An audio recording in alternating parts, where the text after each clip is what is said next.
महाराज मैं यज्ञ करना चाहता हूं, मुझे चंदन की लकड़ी अभी और इसी समय चाहिए। दानवीर कर्ण ने कहा, गुरुदेव आपने बहुत छोटी सी चीज मांगी है, मेरा प्राण भी मांग लेते, इसी समय आपके झोली में उसको डाल देता। आइए, आपको चंदन की लकड़ी जरूर मिलेगी और अभी और इसी समय देता हूं गुरुदेव। ये मेरा सिंहासन, ये मेरा पलंग, इनसे काम चल जाएगा? बोले बहुत है, बहुत है। और अपने जिस सिंहासन पर बैठे थे वो चंदन की लकड़ी का सिंहासन, उसे कुल्हाड़ी से टुकड़े टुकड़े करके चरणों में ढेर लगा दिया। बोले गुरुदेव ये लेकर जाइए, आपका काम हो जाएगा, नहीं हो तो फिर और व्यवस्था करूंगा। बोले हो जाएगा। क्यों? तुम्हारे पास सिंहासन नहीं था, तुम्हारे बड़े भाई युधिष्ठिर के पास सिंहासन नहीं था, तुम्हारे पास भी था, पर तुमने असमर्थता व्यक्त की और आज जानना चाहते हो। देखो ये अभी अभी अभी रणभूमि में धराशायी होकर गिरा है, मृत्युशैया पर लेटा है। अर्जुन तुम दूर खड़े होकर प्रतीक्षा करना और देखना मुझे, मैं पुनः एक वृद्ध का रूप धारण करके जाता हूं और जाकर उनसे कुछ दान मांगता हूं। भगवान कृष्ण पुनः वृद्ध बन गए और कहा, महाराज मैं 4 दिन से भूखा हूं महाराज, बड़ा दुर्बल हूं, मुझे पता चला कि आप दानवीर हैं, कुछ दान दीजिए, कुछ अन्न दान ही दीजिए, कुछ भी पेट भर जाए। कर्ण ने कहा, बाबा आपने आने में देरी कर दी, अभी तो मैं हार गया, अभी तो मैं पराजित हो गया। आप यदि मेरे पास कल आते तो मैं आपको अपने राज्य भी आपके नाम कर देता, पर युद्ध का नियम है, युद्ध में विजय जिसे मिले राज्य उसी का हो जाता है। आज मेरे पास तो मेरे इस तन के सिवा कुछ नहीं है। हाँ, आपको यदि मेरा तन में से कुछ चाहिए तो मैं आपको दे सकता हूं। हाँ, मैंने सुना तुम्हारे पास 2 सोने के दांत हैं, तो फिर वही दे दो। बोले आपने एकदम ठीक सुना, मैं वो जरूर दूंगा। और वहां एक पत्थर का टुकड़ा लिया और उस पत्थर से ऐसे मारा, दोनों दांत तोड़कर बोले गुरुदेव ये लीजिए। बोले नहीं नहीं नहीं, इसमें तो रक्त लगा है, खून है, और दान में रक्त लगा हो, मैं इसे दान नहीं लेता, या तो इसको धोखे दो, नहीं रख लो, रहने दो, नहीं चाहिए। बोले नहीं नहीं महाराज नहीं, ऐसे ऐसे मेरे को ऐसे छोड़ के मत जाइए, मैं आपको जरूर दूंगा।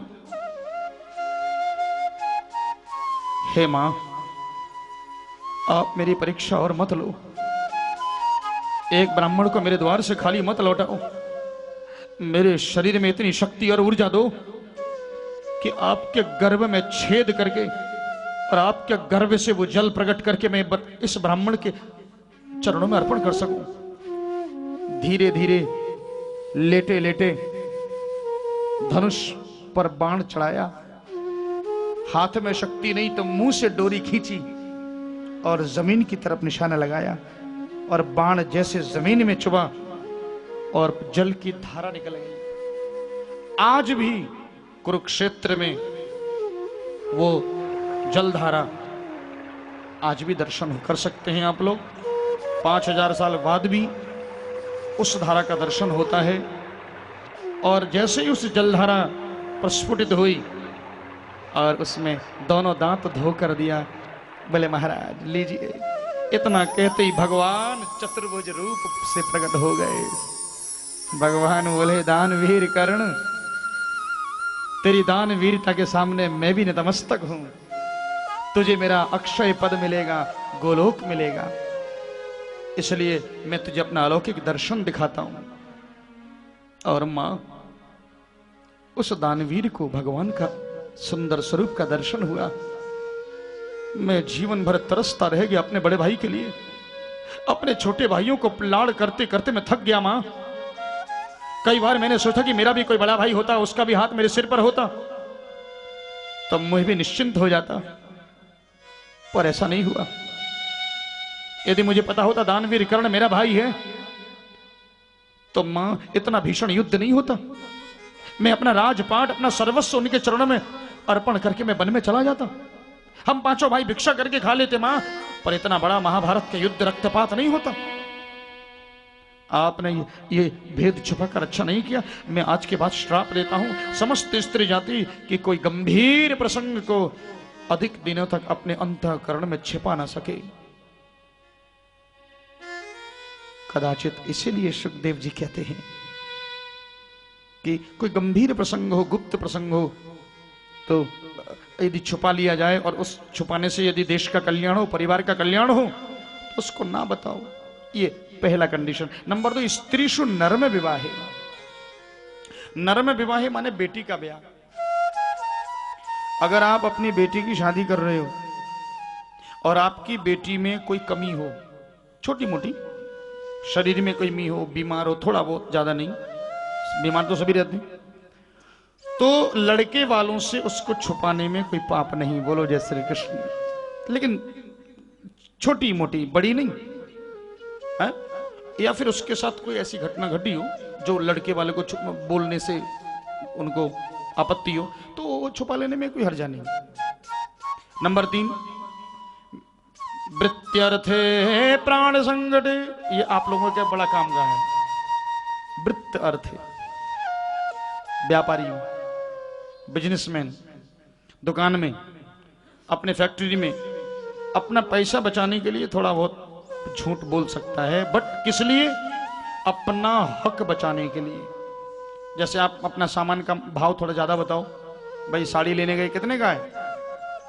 तो आपको मालूम है कि 450 है और 500 में मेरे को बेचना, मतलब 50 रुपए इसमें से प्रॉफिट लेना है, लेकिन 500 बोलेंगे तो ये मोल भाव करेगी। चलो ऐसा बोलो, 550 बोल दो जी। 550 का है। अरे भैया क्या, मैं 15 दिन पहले लेके गई 500 में। अच्छा चलो दे दीजिए, ले लीजिए। तो आपने 500, लेकिन अगर वो 550 में ही तैयार हो जाए तो वो 50 रुपया ज्यादा लेना अपराध है। मतलब अपना हक बचाने के लिए झूठ बोले, लेकिन ज्यादा कमाने के लिए न बोले, वो नहीं, ये गड़बड़ है। ये बीच में समझ लेना इस बात को। और ऐसा मेरे संग हो चुका है। हाँ, हरिद्वार में एक वो क्या बोलते हैं, ऊनी कपड़े वाला। तो मैं एक बार अपने बाबूजी के लिए स्वेटर लेने गया, तो मैं चला गया। और मैं बिल्कुल साधारण रूप में ही रहता हूँ। जब मेरा मन करे मैं गाड़ी चलाता हूँ, जब मेरा मन करे मैं साइकिल भी चला लेता हूँ, आज भी चलाता हूँ। मैं बड़ा फक्कड़ आदमी। सड़क पर जब मेरा मन करे मैं क्रिकेट खेल लेता हूँ। बोलो जय श्री कृष्ण। हाँ, मैं जीवन के हर एस्पेक्ट को जीता हूँ, भरपूर जीता हूँ। मैं अपने मोहल्ले के लड़कों के संग क्रिकेट खेलता हूँ साहब, आज भी। और जब मन करे धोती पहनता हूं, जब मन करे हाफ पैंट पहन के टहलने चला जाता हूं। तो ऐसे मैंने सोचा कि साइकिल में चलो, तो मैं साइकिल चला के गया और मैंने कहा कि भैया एक जरा स्वेटर दिखाओ। तो उसने कहा कि किसके लिए? मैंने कि मेरे बाबूजी के लिए। अच्छा अच्छा, ये मैं दिखाता हूं। तो उसने स्वेटर दिखाया। मैंने पूछा कितने का है? उसने कहा ये 1500 रुपए का है। मैंने अच्छा अच्छा ठीक है, लीजिए। अभी मेरे को तो मोल भाव करना नहीं आता, 15 बताया, 15 दिया। तो उसने गिन के उसमें से 300 रुपया मेरे को लौटाया। बोले वो गुरुजी ये 300 रुपया रख। मैं क्यों? अब बोले आपने मोल भाव तो किया ही नहीं। मैंने सोचा कि आप 200-400 रुपये कम करोगे। ये एक्चुअली 1200 का है, मैंने 1500 बोला था। मैंने ओ चलो, इसका मतलब तूने कहीं कथा होता सुन ली होगी। बोले जी सामने कथा आपकी मैंने हुई थी, मैंने सुनी थी। मैंने कहा चलो बहुत अच्छा, कथा सुन के कुछ तो फायदा हुआ। यानी उसने ईमानदारी का परिचय दिया और 300 रुपये कम लिया, यानी मोल भाव नहीं किया। तो ये बिल्कुल सही बात है कि आप यदि झूठ बोलते भी हो तो संगी संग उसको परिमार्जित कर लो, बट अपना धन बचाने के लिए थोड़ा बहुत बोले तो वो चलेगा। आगे, प्राण संकटे। अगर कहीं दंगे में फंस जाओ, प्राण संकट। कश्मीर में हिंदुओं को चुन चुन कर मारा अभी। अगर दंगे में फंस गए, बोलो भैया मैं मुसलमान हूं, और कोई एक परिवार है हिंदू, तो उसकी महिला वहां श्रीनगर में जब शॉपिंग करने जाती है तो बुर्का पहन के जाती है। बोले हम लोगों को गुरुजी यहाँ रहना पड़ता है और हिंदू बन के जाएंगे तो रह नहीं पाएंगे, तो हम शॉपिंग करने जाते हैं, बुर्का पहन के जाते हैं, बुर्का पहन के आते हैं। ठीक है भाई, तो ऐसा करने में प्राण रक्षा करने के लिए झूठ बोलना, अपने प्राण को बचाओ, क्या दिक्कत है, चलेगा। वृत्त्यर्थे प्राण संकटे गौ ब्राह्मणार्थ हिंसायाम। नंबर 5 गौ। गौ माता की रक्षा करने के लिए हाथ में गीता लेकर 1000 बार झूठी कसम खाओ तो भी पाप नहीं लगेगा। बोलो जय श्री कृष्ण। पर गौ की रक्षा होनी चाहिए। ब्राह्मणार्थ, अगर ब्राह्मणों की रक्षा करने के लिए भी झूठ बोलना पड़े तो बोलो। और हिंसायाम, हिंसा रोकने के लिए, दंगा रोकने के लिए, विवाद रोकने के लिए, झगड़ा रोकने के लिए झूठ बोलनी पड़े बोलो।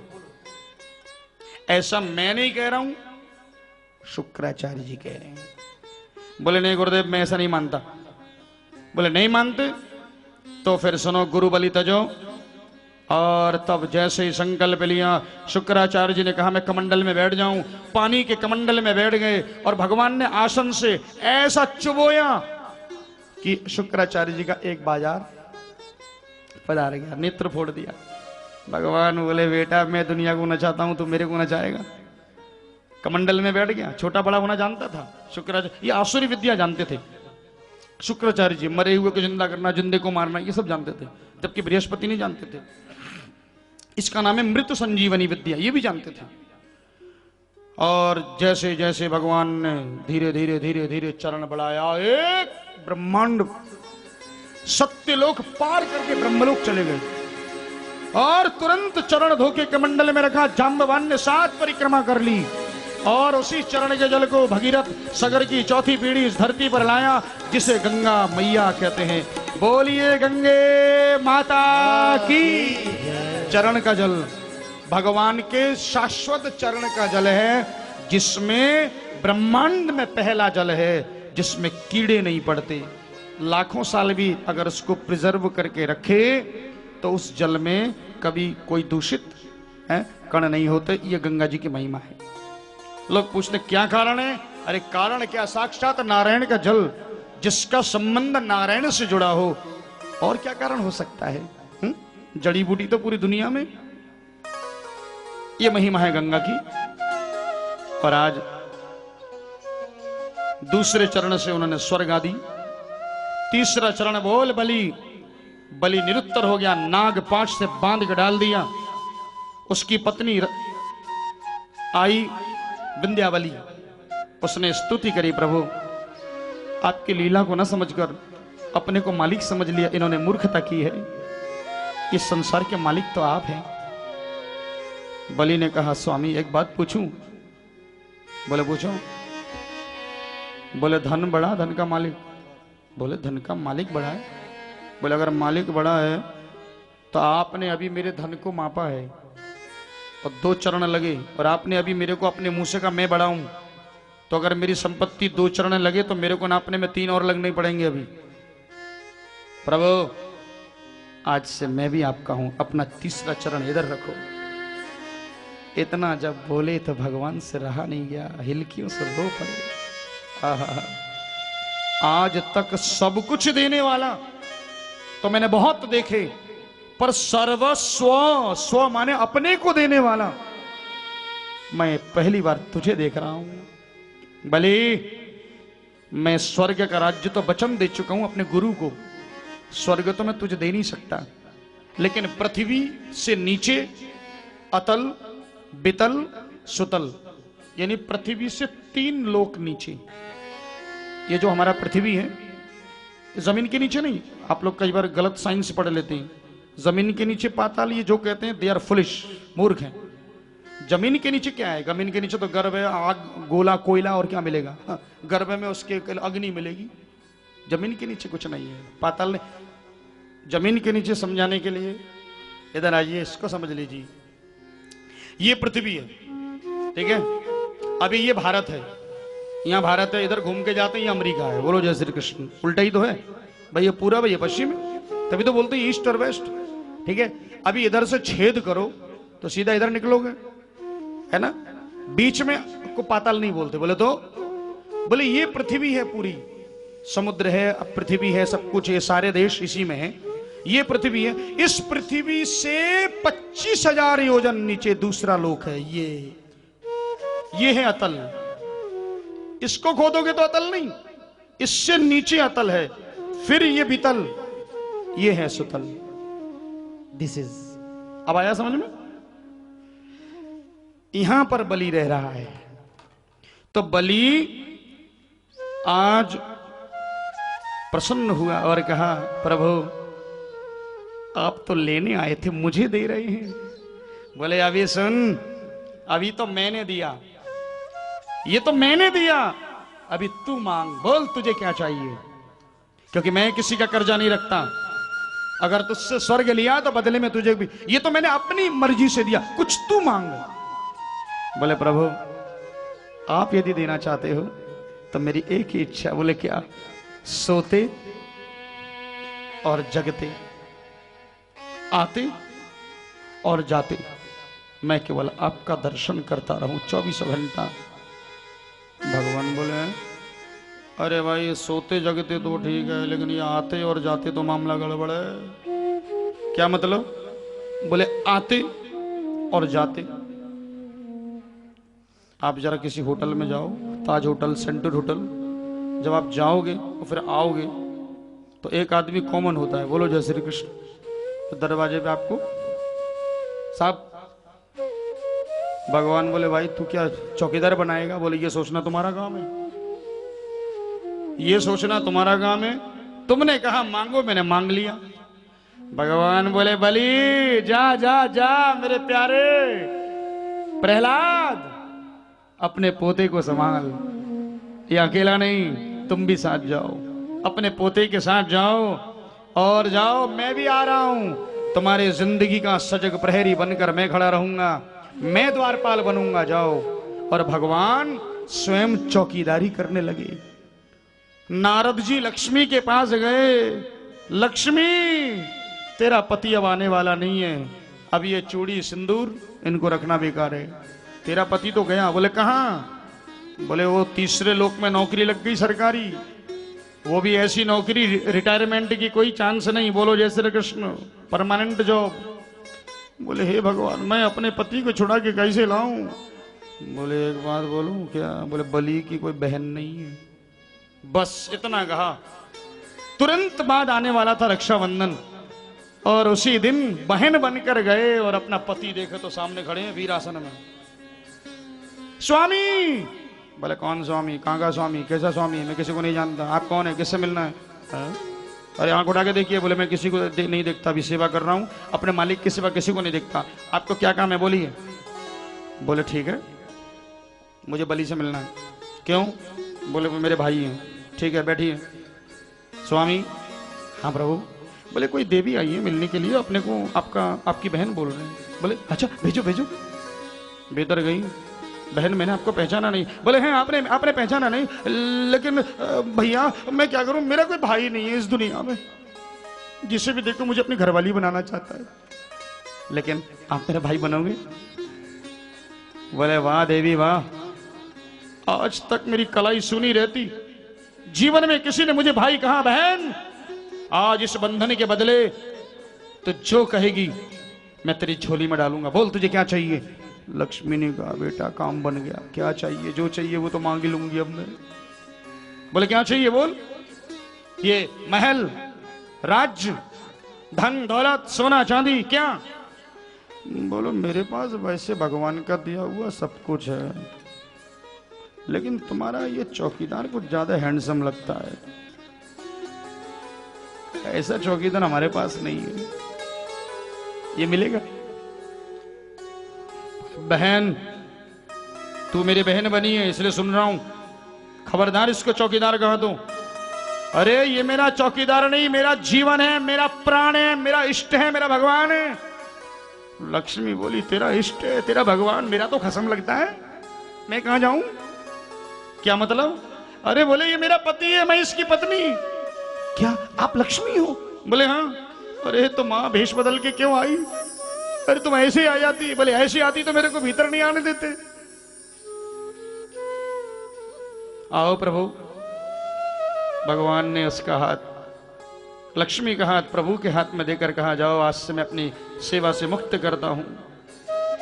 भगवान बोले बलि पहले तीनों लोक का दान करके तू महान दानी बना, और आज त्रिलोकी नाथ का दान फिर किया लक्ष्मी को। दो बार तू मुझको पराजित किया, बोल तुझे क्या चाहिए? इतना कहते ही लक्ष्मी ने मुंह पे हाथ रख दिया, कुछ नहीं चाहिए।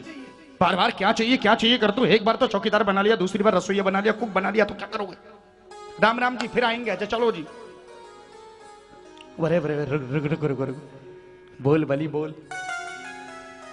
प्रभु बस मेरी बहन बनी है लक्ष्मी, आप मेरे जीजाजी बने हैं, तो प्रत्येक वर्ष रक्षा पूर्णिमा को आप मेरे इस लोक में चरण जरूर डालोगे, मेरी बहन को लेकर आओगे, बस इतना वचन दे दो। और तब से भगवान रक्षाबंधन के दिन स्वयं लक्ष्मी को लेकर सुतल जाते हैं और पूरा विश्व उस दिन रक्षाबंधन का त्योहार मनाता है। सुखदेव जी कहते हैं, राजन देखो न जाने कौन से गुण से भगवान रीझ जाए पता नहीं। भक्ति इतनी सहज करो कि न जाने तुम्हारा वो कौन सा गुण देखे और वो रीझ जाए। वो सगा बाप मरे तो रोता नहीं, आंसू नहीं बहाता, और जंगल में जटायु मरे तो उसे गोद से लेकर फुट फुट के रोता है। वृंदावन की गोपियां बुलाए तो आता नहीं, और हस्तिनापुर की सखी द्रौपदी बुलाए तो 2500 किलोमीटर द्वारिका से दौड़कर तत्काल आ जाते हैं। जिंदगी भर सगा बाप, सगा गुरु, सगा ससुर राम के चरणों को छूने के लिए तरस गया, पर मर्यादा आड़े आती है कि मैं बाप बेटे का पांव कैसे छूं, मैं ससुर जनक राम का पैर कैसे छूं, मैं वशिष्ठ गुरु चरण नहीं छू सकता। ये बड़े बड़े महापुरुष केवल तरसते रह गए उन राम के चरणों को पाने के लिए, और वही केवट रगड़ रगड़ कर उन चरणों को धोया। न जाने कौन से ओ न जाने कौन से गुण पर दयानिधि रीझ जाते हैं, यही हरि भक्त कहते हैं, यही सद ग्रंथ गाते हैं। न जाने कौन से गुण पर दयानिधि रीझ जाते हैं, नहीं स्वीकार करते हैं निमंत्रण नृप दुर्योधन का। नहीं स्वीकार नहीं किया, करते हैं दुर्योधन के घर नहीं गए, और वही दुर्योधन बिना बुलाए विदुर के घर पहुंच कर भोग छिलकों का लगाते हैं। विदुर के घर पहुँच कर भोग छिलकों का लगाते हैं। न जाने कौन से गुण पर दयानिधि रीझ जाते हैं। न जाने कौन से गुण पर दयानिधि रीझ जाते हैं।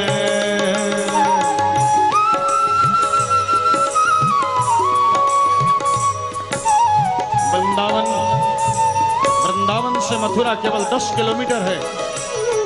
भगवान चाहते तो 10 बार आ सकते थे, जा सकते थे, पर नहीं। और वो द्रौपदी, उसके एक बार पुकारने मात्र से भगवान चले आए।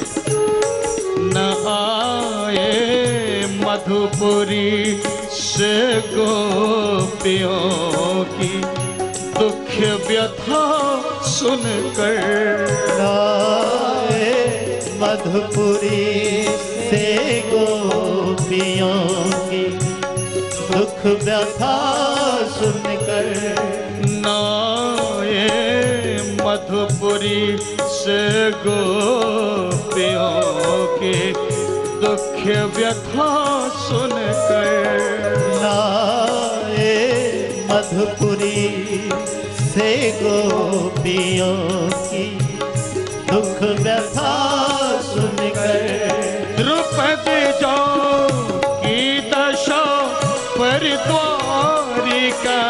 से दौड़ आते हैं। द्रुपद की दशा पर द्वारका से दौड़ आते।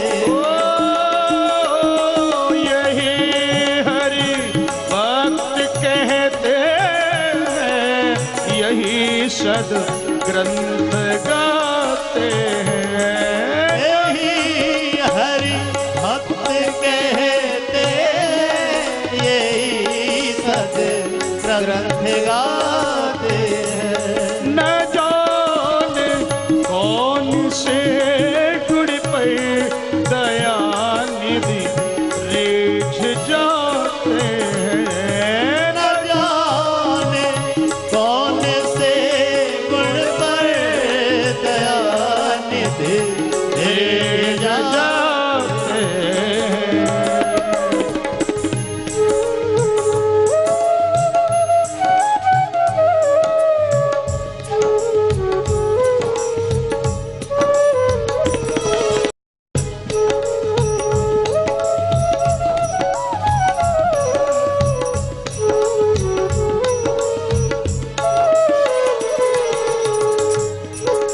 न रोए बन में जाने को पिता की वेदना पर।